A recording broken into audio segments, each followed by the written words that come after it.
اللہ 700 بار اس انسان کی تعریف کرتا ہے جو یہ قرآن کی ایک سورت پڑھتے ہیں۔ حضرت محمد صلی اللہ علیہ وآلہ وسلم نے فرمایا، ایک بار یہ سورت ضرور پڑھنا۔ بسم اللہ الرحمن الرحیم۔ محترم ناظرین، جو لوگ چلتے پھرتے یا اٹھتے بیٹھتے یہ سورت دل میں پڑھتے ہیں، اللہ اس پر سلام بھیجتا ہے، اللہ اس کی تعریف کرتا ہے، اپنے فرشتوں میں اس کا تذکرہ کرتا ہے، اس بندے پر اپنی رحمت نزول فرماتا ہے، اس بندے پر خاص نظر رحمت رکھتا ہے۔ رسول اکرم صلی اللہ علیہ وآلہ وسلم نے فرمایا کہ جو بندہ یہ سورہ پڑھ کر اللہ سے جس چیز کا سوال کرے گا، اللہ تعالیٰ اسی وقت اسے دے دے گا۔ اس بندے کی جو بھی حاجت ہوگی، جو بھی ضرورت ہوگی، وہ پوری کی جائے گی۔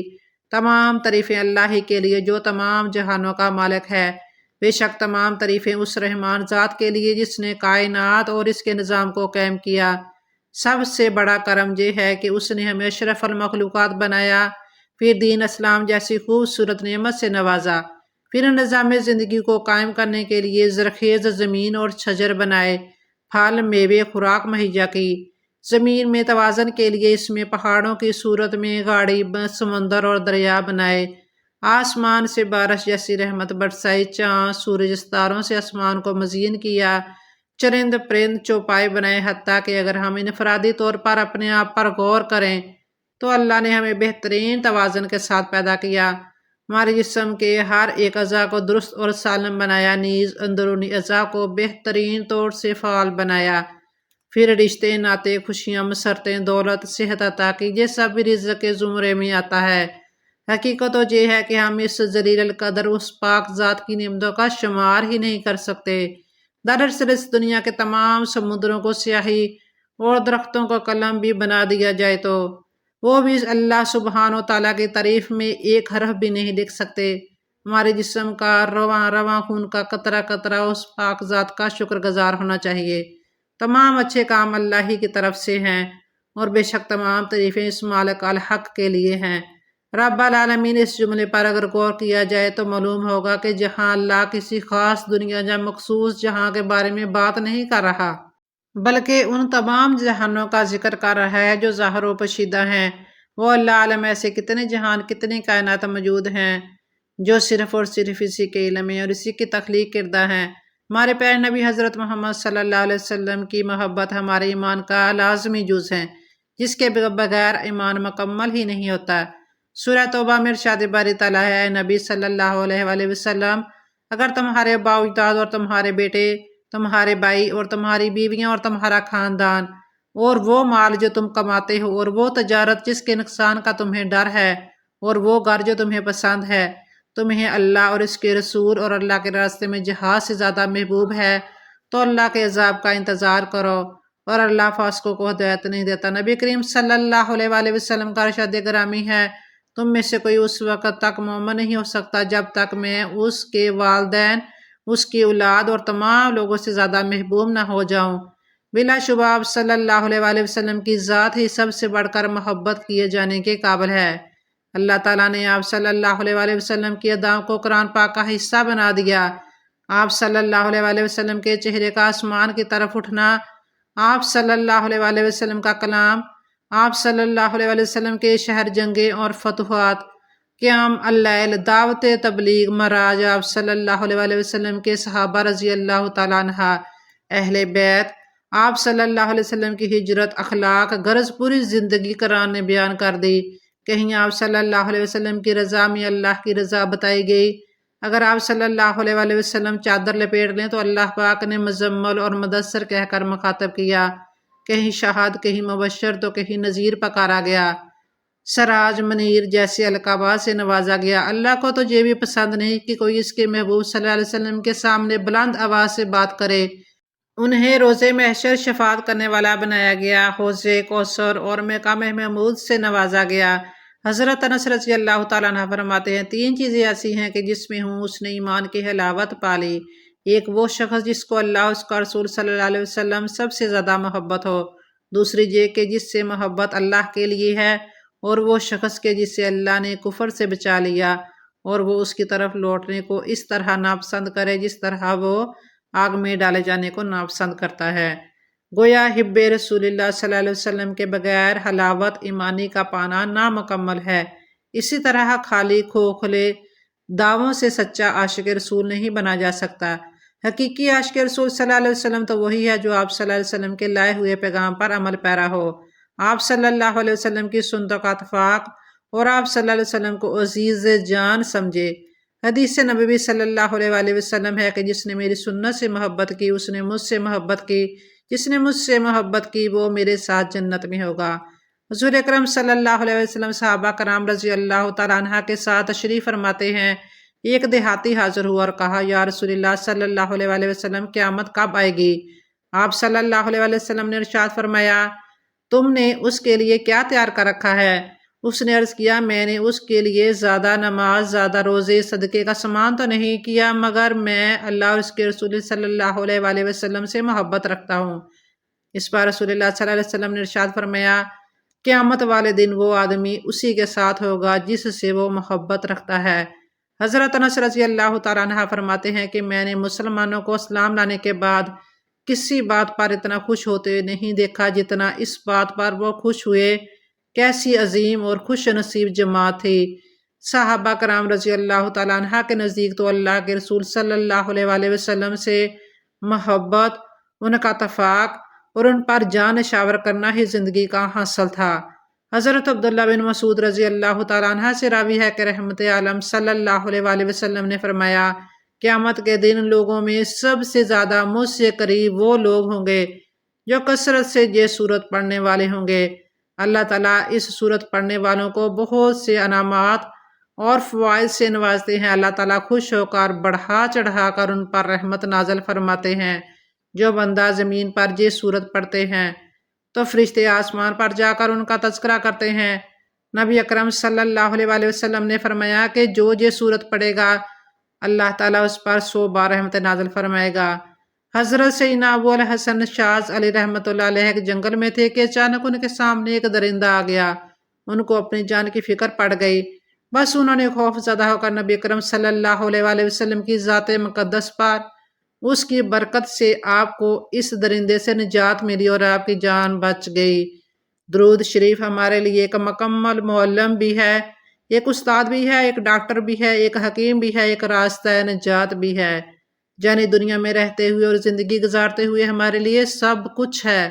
قرآن مجید فرقان حمید کی سورۃ الاحزاب کی آیت نمبر 56 میں جو مدنی سورت ہے، اس میں اللہ تبارک تعالیٰ کا ارشاد ہے کہ بے شک اللہ اور اس کے فرشتے نبی اکرم صلی اللہ علیہ وسلم پر درود بھیجتے ہیں، تو اے ایمان والو تم بھی ان پر درود اور خوب سلام بھیجو۔ اس آیت مبارکہ میں اللہ تبارک تعالیٰ نے اپنے حبیب صلی اللہ علیہ وسلم کی شان بیان کرتے ہوئے فرمایا کہ میرے فرشتوں اور میں خود میرے حبیب صلی اللہ علیہ وسلم پر درود بھیجتے ہیں۔ مطلب یہ کہ اب میرے ہر بندے پر یہ لازم ہو گیا کہ وہ بھی آپ صلی اللہ علیہ وسلم پر درود اور خوب سلام بھیجیں اگر آخرت میں اپنی بخشش چاہیے۔ حافظ محمد بن عبد الرحمن صحابی رحمۃ اللہ علیہ فرماتے ہیں، اللہ تبارک تعالیٰ اور اس کے فرشتے ہمیشہ ہمارے نبی صلی اللہ علیہ وسلم پر درود بھیجتے ہیں۔ اللہ تعالیٰ اپنے بندوں پر کتنا مہربان ہے، اس کی رحمتیں اپنے بندوں کی بخشش کے بہانے تلاش کرتی رہتی ہے۔ آپ صلی اللہ علیہ وسلم پر درود سلام پڑھ کر بھیجنا بھی بخشش کا ذریعہ ہے۔ احادیث نبوی میں درود شریف پڑھنے کی بکثرت ترغیب دلائی گئی ہے اور 20 مقامات پر اس کے فضائل بیان کیے گئے ہیں۔ حضرت انس بن مالک رضی اللہ تعالیٰ عنہ روایت کرتے ہیں کہ آپ صلی اللہ علیہ وسلم نے فرمایا، جب اللہ تبارک تعالیٰ کے لیے محبت رکھنے والے دو بندے آپس میں ملتے ہیں اور مجھ پر درود بھیجتے ہیں، ان کے آپس میں الگ ہونے سے پہلے ان کے اگلے پچھلے گناہوں کو معاف کر دیا جاتا ہے۔ بالکل اسی طرح ایک دفعہ ایک سائل حضرت علی کرم اللہ وجہ الکریم کے پاس آیا اور عرض کی کہ مجھے کچھ دیجیے، میں تنگ دست ہوں۔ حضرت علی کے پاس اس وقت دینے کے لیے کوئی چیز نہ تھی۔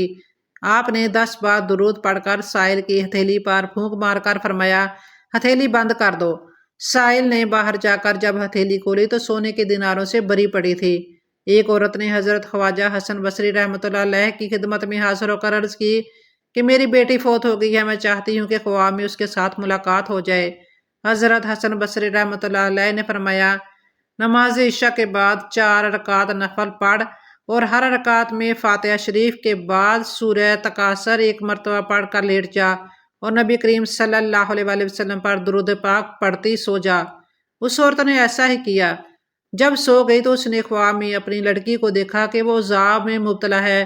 اسے گندا کا لباس پہنا کر ہاتھوں میں آگ کی ہتھ کڑیاں اور پاؤں میں بیڑیاں پہنا دی گئی ہیں۔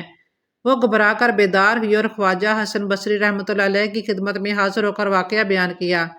آپ نے سن کر فرمایا، کچھ صدقہ کر، شاید اللہ تعالیٰ اس کو معاف کر دے۔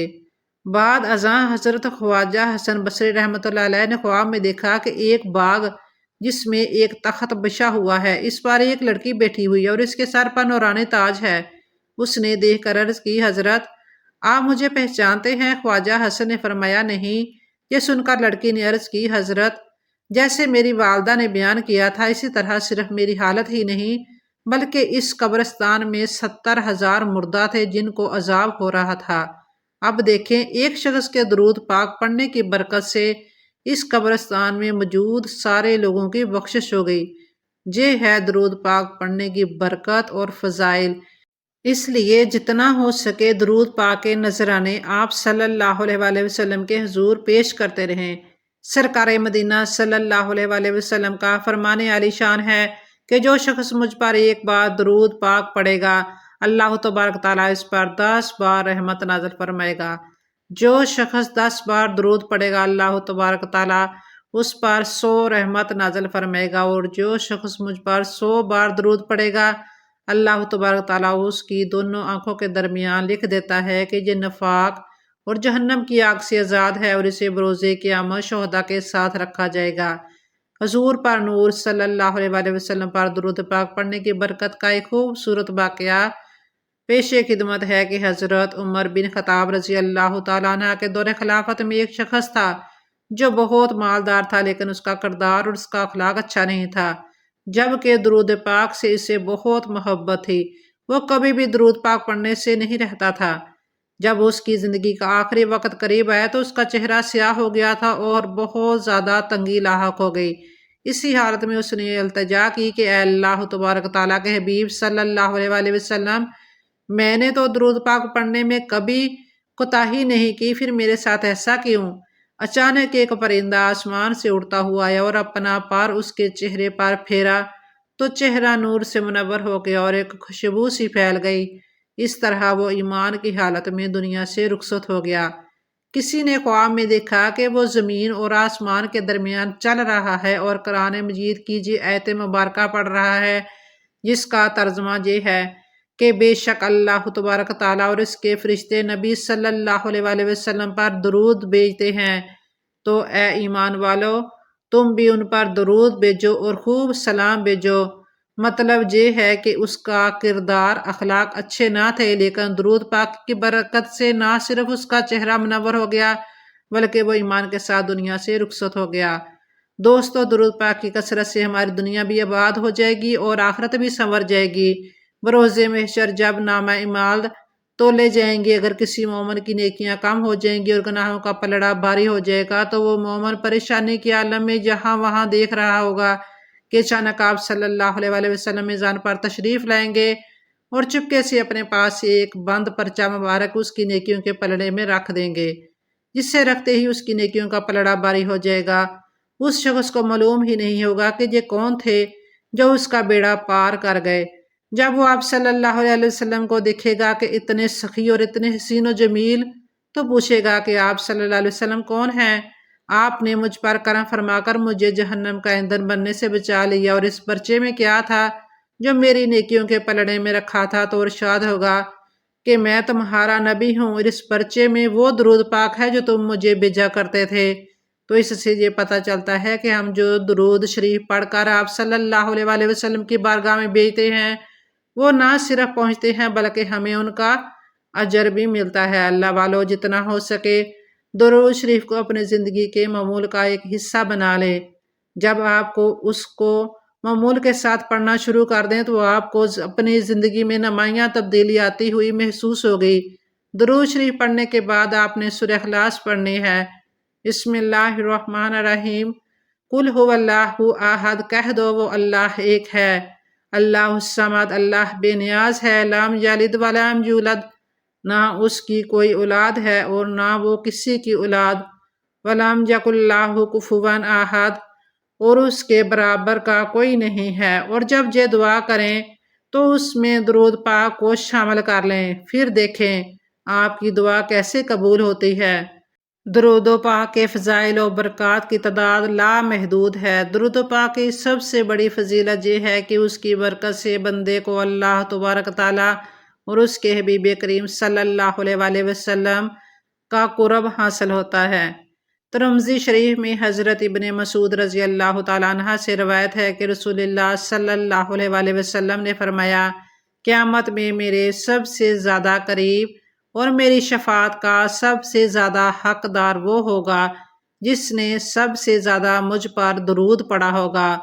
آخر میں اللہ تبارک تعالیٰ سے دعا ہے کہ وہ ہمیں کثرت کے ساتھ درود پاک پڑھنے اور قرآن پاک کی تلاوت کرنے اور اس کی بے شمار برکتیں حاصل کرنے کی توفیق عطا فرمائے۔ آمین ثم آمین۔